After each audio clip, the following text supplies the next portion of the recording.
જો મિત્રો, પહેલાંના સુવાક્યો એટલા સરસ છે કે તમે સાંભળો ને તો આપણને એમ થાય કે ના સમજવા જેવા છે.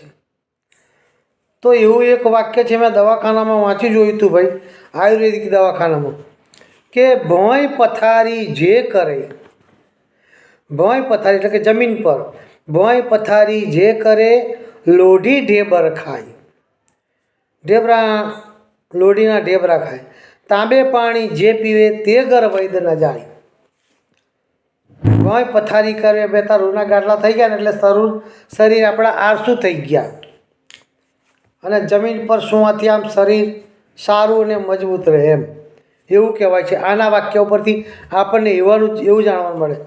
અને લોઢીના ઢેબરા પણ બહુ સારા એમ કહેવાય છે કે તાંબામાં ભરી રાખેલું, સાંજે તાંબામાં પાણી ભરી રાખો, તાંબાના વાસણમાં, લોટામાં, લોટીમાં, અને સવારે પીવો તો એ સારું ગુણ કરે છે. એ ઘેર કોઈ દિવસ કહે છે ડૉક્ટર ના જાય, વૈદ ના જાય, એવું કહેવું છે ભાઈ. હવે આ અમુક ઘડિયાના વાક્યો તો બહુ સરસ છે ભાઈ. અત્યારે તો સ્ટીલના વાસણ થઈ ગયા એટલે આંખોમાં નંબર આવે ને આવું બધું થાય. એટલે આ વાક્ય સમજવા જેવું છે. ચાલો આવજો મારા વાલા.